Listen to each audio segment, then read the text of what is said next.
Welcome to Small Business Big Results, a show where we share stories from small business owners and fast-growing startups. I'm your host, Brian Dean, and today I have Janet Machuka with me. Janet is the founder of ATC Digital Academy, a social media influencer, content creator, and trainer who helps enterprises large and small develop and execute on various digital marketing platforms. You might have heard the phrase, a motivated employee is a productive employee. And it's true. High levels of motivation does often equate to higher levels of productivity and performance. But does motivation always have to come with a dollar sign? Janet and I are going to discuss ways in which small businesses can effectively motivate their employees aside from money. So welcome to the show, Janet. Thank you so much, Brian, for having me. I'm looking forward to a great session. Yeah, we're really looking forward to having you here today because, as you know, this show is all about helping small business owners level up. And we have a lot of marketing related content, which you might expect from Semrush. But the reason we want to have you on is because you have so much hands-on business experience. And there's a topic that we get asked about a lot, which is how to motivate employees. And I thought you'd be the perfect person for it. So let me just jump right into my first question, which is why, if you use money as a motivator, how can that be detrimental to a business? I'll speak from a point of small businesses because I've run a small business and also working across them. And when you talk about money when you're starting, sometimes it might be very difficult side of business to be able to keep up with all that.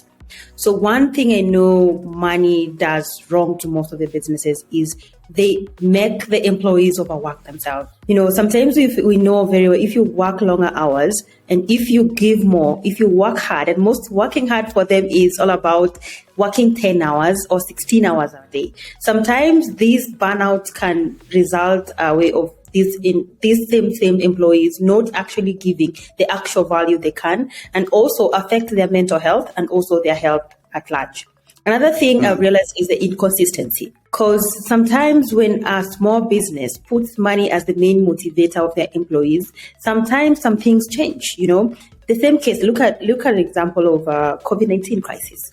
You know, most of the businesses could not keep up with the idea of giving their employees the bonuses as they used to. That inconsistency can actually make these employees feel like, oh no, this is not where I feel I have to be, you know. I don't think I'm motivated more. I don't see my raise and all that. And some of them can actually get demotivated and even get out of that company that could have actually helped them grow themselves, and also the business would have gained a lot from it. And I think lastly is about the cost, the cost of spending money on employees. Right. You know? I'll use a very good example of when we were starting. We were at a position where we were like, we couldn't make out which kind of motivation to give our employees, and we decided if we raise their pay, they will feel much valued and stay with us. And then we realized we were spending all our profits on them. You know, now it was becoming too costly to a point of we can't expand ourselves. You know, we can't even buy in some of the materials, some of the equipment that we need internally. So it's very costly if you factor it from the point of money alone. Yeah, really good insights there. I want to pull out a couple of things from my own experience to add.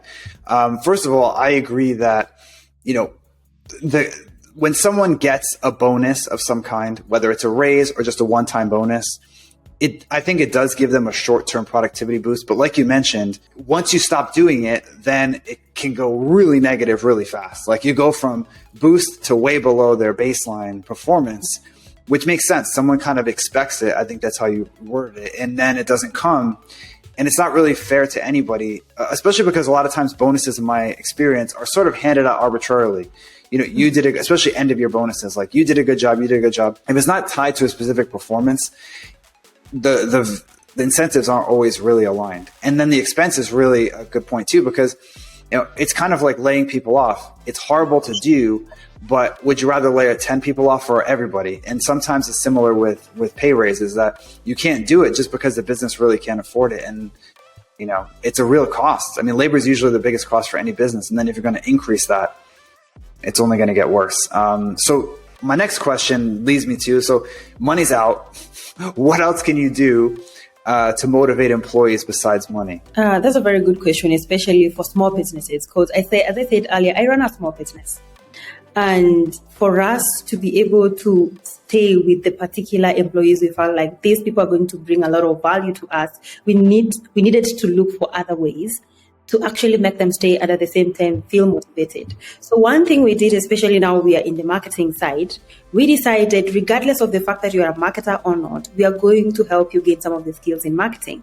So it's very important for you as a business owner or as a brand CEO or the main leader in that team to actually look at what other skills can you offer these people. People are always hungry for knowledge, and that is why we never stop learning. So find ways you can bring consultants in, or even your friends who are very good in maybe, let's say, marketing or sales or consultancy in communication and all that, and train your individuals. People will always feel safe where they feel like they're given more value, and that value in terms of their skills. Because at the end of the day, if they get out of that brand, they are going to say, you know what, I learned on this and these skills in this company, regardless of the fact that I came in with only a few, I upgraded them.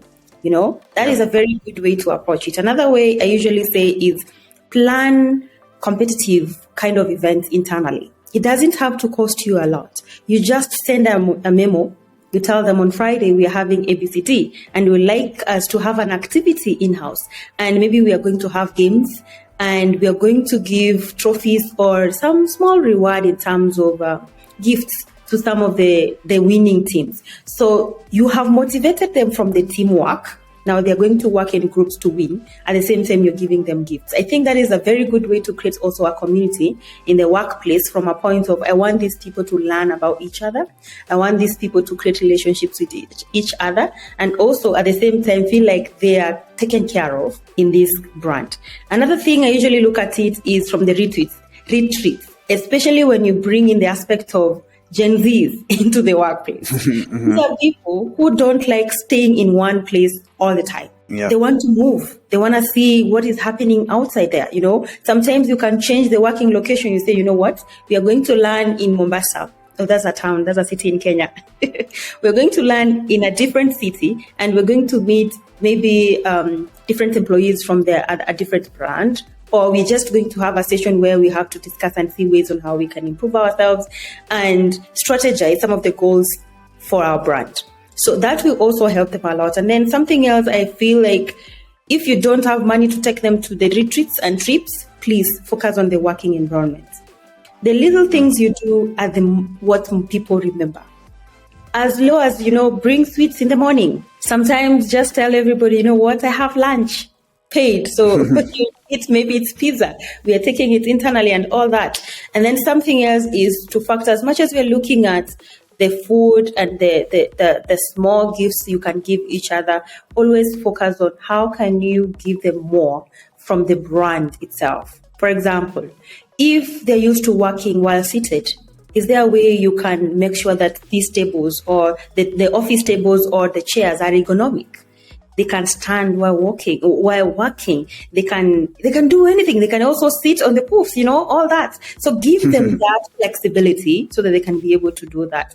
And something else I usually say is, if a particular task doesn't need the employee to be in the office, please give them space. They can work remotely, then give them that opportunity. So that's one of the best rewards I feel we usually use internally, and it has worked for us, especially when it comes to now giving the results, and also people can plan themselves, and now they're more responsible and disciplined from how they work. Yes. Yeah, good stuff there, Jen. I want to highlight a couple of things that you mentioned, because I think for people that think there's no other ways to motivate employees other than money. You just showed them there's a ton of ways. You really just scratched the surface. There's so many more, but you already listed some of the most powerful. And in my experience, one of the surprisingly most powerful ways to motivate employees is gratitude. You mentioned giving trophies and having a lot. I've seen statistics about people that quit, why they quit. A lot of it is they don't like their boss. But I think the second reason people cite is they don't feel like people appreciate their work. And the simple email, call, literally just saying, I just want to let you know that, you've been doing some really great work lately, and I really appreciate it. You go in the extra mile, and that helps us out, helps the whole team, and it means a lot. I appreciate it. 99% of people that work at a place never hear that once their whole life. They just go in, do their work, get a paycheck. And when you say that to someone, it's like, wow, it really, I've been surprised at how big of a difference that makes in terms of the reaction, especially if you tie it into something specific that they helped with. Like, last week you did something and I just wanted to let you know that, it was really appreciated and that's great. Or just lately you've been doing good work, and it just makes a big difference. The other thing is remote work, which is really interesting because it's kind of become table stakes to have remote work. Like all these careers pages that I see, it's like everyone's remote. Like to not have that, it's going to be tough to recruit and motivate people. Like you said, you build skills when you remote work. You have to be disciplined. You don't have someone looking over your shoulder. You got to do it yourself. And I can say that firsthand. When I started working as an entrepreneur, I was remote and I was used to being in like a work environment, and it was tough at first. I'd actually get dressed up.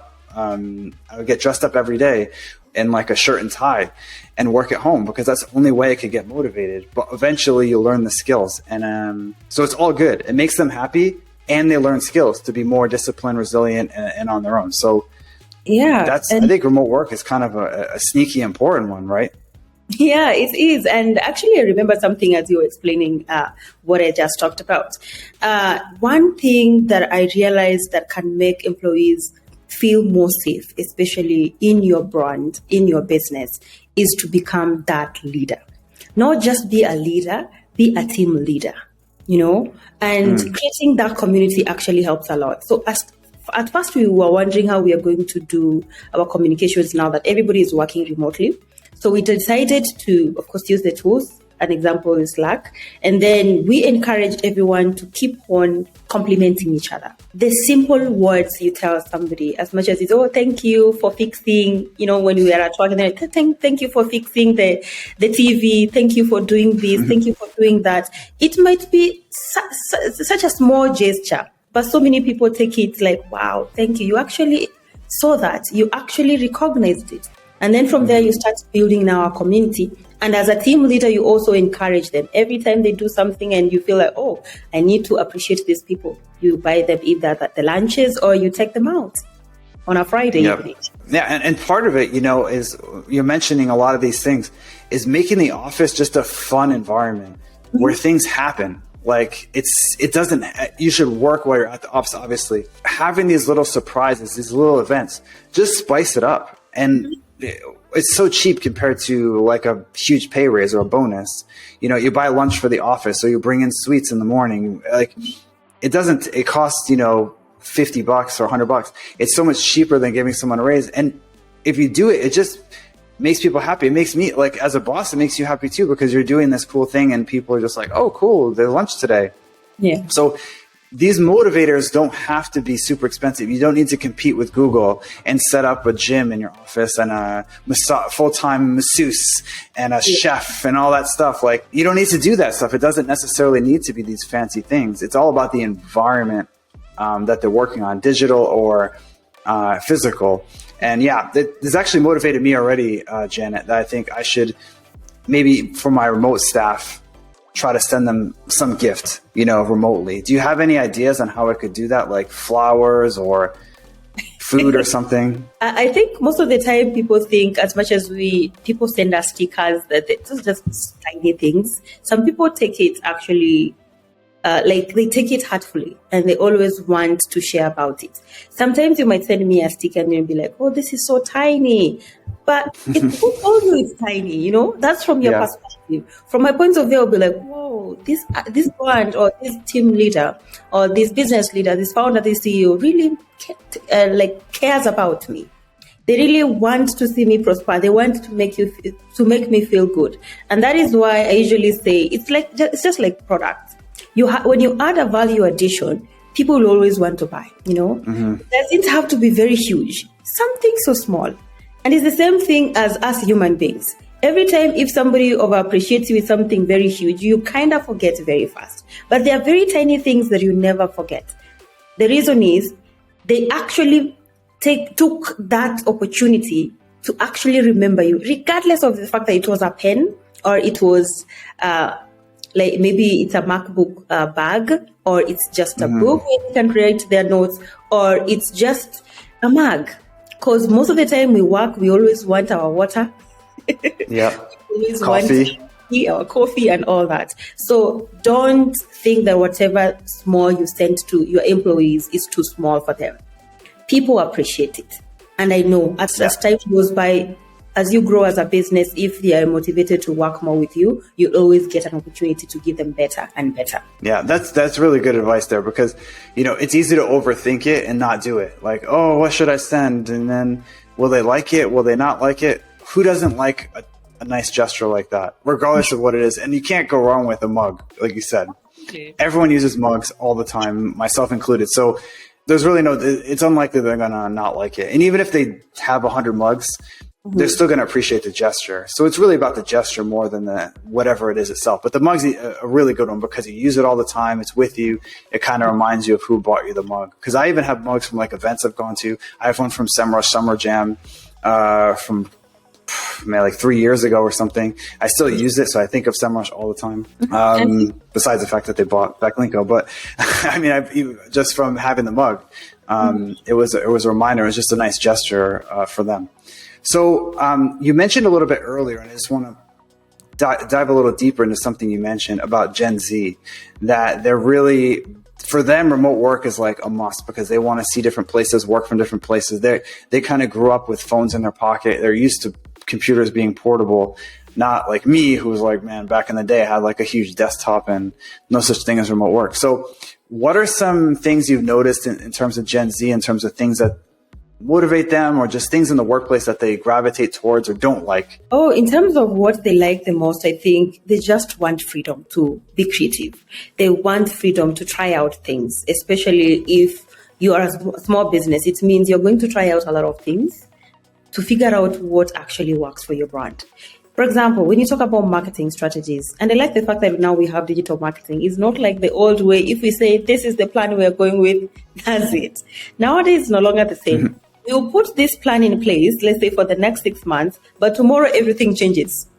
People are consuming content differently. Different trends are coming up and all that. So they like that flexibility, not rigidity. So what I've realized, number one, is try to give them time to think through things and to try out things. And then give them a chance to share their voice. It's not always about, oh, I'm the boss.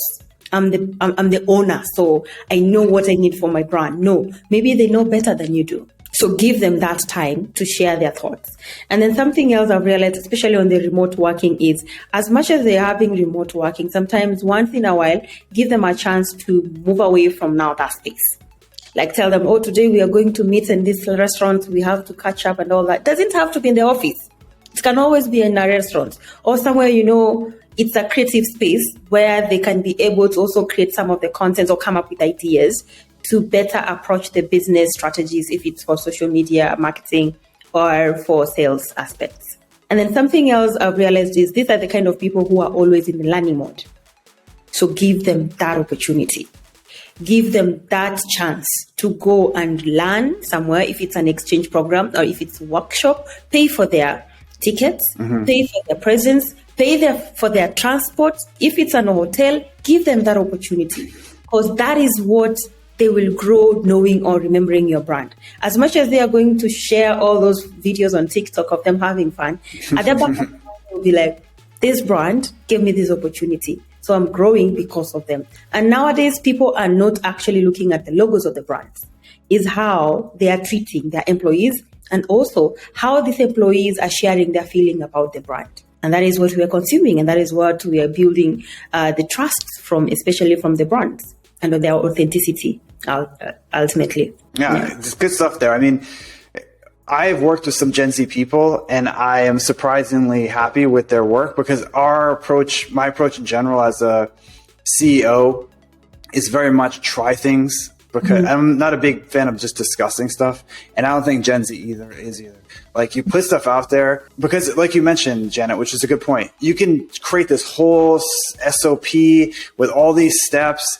I don't even do that anymore because things change so fast. When I started Backlinko, when I started hiring people, I had this massive Google Doc tree with all these SOPs on how to do this and how that, and it was outdated like as soon as I started it. Yeah. And the rate of change is so much more that it's just like I was spending more time updating these documents than doing the work. And so many people would come to me, what, this is broken. This is not working anymore. This link changed, blah, blah, blah. And the same person, if you just say, here's the outcome I want, you do all the middle steps, they're a lot of times going to do it better than you would have, first of all. And then also, they're going to feel empowered, like I figured something out, as opposed to just following steps on a checklist. Like if people want that, there are jobs out there where you can do that. But most online work requires some level of creativity, ingenuity, because if it's that easy just to check off a box, you can create a software program to do it. So if you're hiring people, don't treat them kind of like robots. Like let them spread their, it's kind of corny, but let them spread their wings a little bit and try some stuff. And like you mentioned, Janet, things change so fast. You're going to have to test and test things. You want someone on your team who's willing to try something new and see if it works. And not be afraid of like, oh, it's not in the process. It's not in the rules. If I do it, they're going to get in trouble. You want to encourage someone to make mistakes almost. And I had that recently where we had social media posts that were just like things I would have never thought of before. And they worked great. And if I had a process written up and they followed it, it would have done worse. So this person brought some Gen Z social media knowledge to the team that we didn't have, which is great. So my last question, because I have a bunch of questions, Janet, but you actually answered them all in your answers for other questions because they're so comprehensive. But in this episode, we really just want to get things small business owners could do to motivate employees besides money. And you listed a ton of them, which I think are all fantastic. So my last question is less about the events, the gifts, the rewards, the competition, the gratitude. What about values? How can you have values in your small business that are so strong that employees will want to go to you, even if a competitor is maybe able to pay more? That's a very good question, because when I usually look out for brands to work with, as much as I consult for them, I usually look at the values. I don't look at how much money they're going to give me and all that. And one thing I usually check first is the clear goals. What kind of goals do they have? If it's the team leader, the CEO, the founder, from the way they're explaining the goals, are they realistic? Are they smart? Are they specific? Are they measurable? Are they time bound? So what are these goals that this founder, this CEO is talking about? If they're not going to explain it from a point of I can get the passion, I don't think I want to be part of that team anymore. Unless they want me to become the main overall person now and change everything, because there are quite a number of people who are also open to changing or getting that help from other people, especially if you are from outside and you're watching the brand, you know what it needs. But there's some of these CEOs who think they know it all. And to some point, they don't even know how to state their goals. They don't know how to share about them. They have no idea on, how can you translate it from mission to vision to actually the actual measurable goals, So that is one thing I usually look at. And I know so many other people look at, because this motivates people to work with a brand. They know at the end of the day, these are our main goals. At the end of the day, we want to achieve this. And then at the end of the day, we are measuring this and that, And then something else is they're upgrading the status. One thing I've realized so many people want, anybody who actually gets employed or gets to be part of a team, is to see their growth internally from the brand aspect. They just don't want to stay in one kind of title for 10 years. What are you doing for 10 years in one title? In the same brand. And you've been learning, you've been upskilling, you've been trying to know the best approach of the next status in that brand. So give people an opportunity to grow the ladder or to climb the ladder. That will motivate people to be part of that. And then something else is teamwork. I know there are so many brands where when the moment you walk in from the door, the atmosphere, the mood, everything changes, because the way people behave, either they are happy or they are amazing together, they talk, they communicate, they engage, or there's a somber mood where nobody talks to the other person. You can feel it. The moment you get that, actually everyone will be like, I want to get out of this place as quickly as possible. So try to put that teamwork to a point that people can openly share, talk, and even talk about what are some of the challenges they have without necessarily having to pick on them or poke them or make them feel like they did the worst kind of mistake, letting you know about it. And then something else is the leadership. And I think teamwork and leadership goes hand in hand. And this is where I usually like it. The kind of businesses I work with at the moment are small businesses. And every time I meet these founders, I keep telling them this: please strip that name called the boss.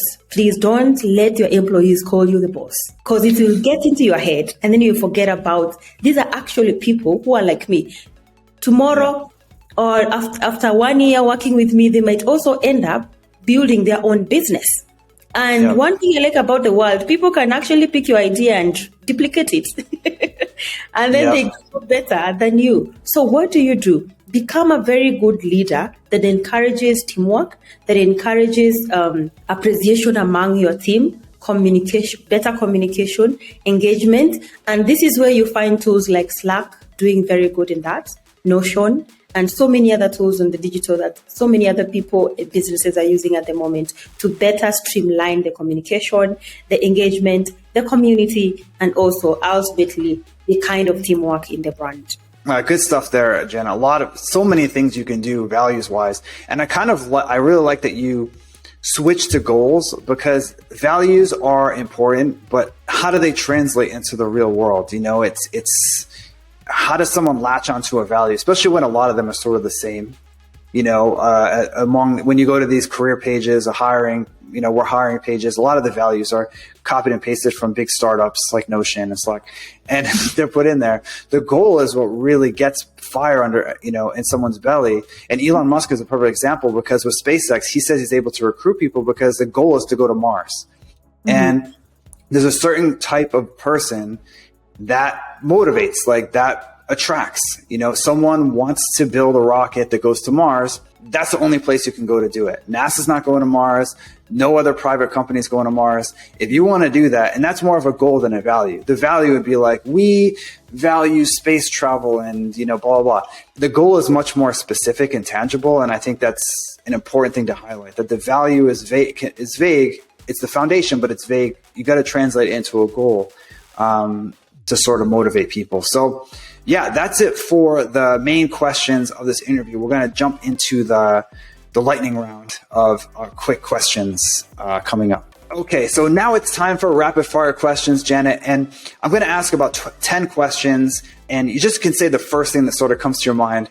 These are fun, no pressure. And if you need to pass on one, you don't want to answer, just say pass, like a game show, and we'll move on to the next one. So what's your favorite book? Michelle's book, Becoming. Yeah, I think it's Becoming, yes. Is there a CEO or an entrepreneur that you're following or studying or looking up to right now? Yes, it's a local CEO called Titania Teach. She's building this agri-tech brand for the agri-tech farmers across Africa, and he's doing it very well. I like his work. And is there anything you're like curious about, learning about, kind of nerding out about at the moment? Yes. Especially in the metaverse. I've been rethinking. Metaverse. Yeah. I do trainings, and I've been thinking of how can I use it to actually train some of the corporates. Yeah. And especially now the Gen Zs who love the trendy stuff. Interesting. What's your favorite online tool that's indispensable for your job? Slack. I love that. Slack. Yeah. Yeah, that's a common one. About how many hours of sleep do you get every night? 8 hours, 30 minutes. Okay, exact to the minute. That's the first person that's answered to the minute. I like it. And do you have any go-to lazy dinners that you make? You're busy and you just want something quick? No, really. I love cooking. Okay. What's something you wish you knew when you were 20? That I could be good in marketing. I never thought about it. Cool. Same. At what time of day do you get your best work done? During the day, mid-morning to early evening. Yeah. And then is there an occupation other than your own that you would like to try or wish you could have tried? Yes. Low. Okay. That's a good one. All right, Janet. Well, that wraps up this interview. Thanks so much for coming on. This is a great episode. So many nuggets, actionable things people can actually do literally today to get their employees motivated without just a paycheck and a dollar sign. So thanks so much for coming on, Janet. I really enjoyed talking to you. Thank you so much, Brandon. I'm looking forward for more episodes. That's all for this episode of Small Business Big Results. Head over to this video right here for the next episode in the series, where I'll be chatting with Barry Rosenstein about the importance of social media for small to medium-sized businesses. Thanks for watching.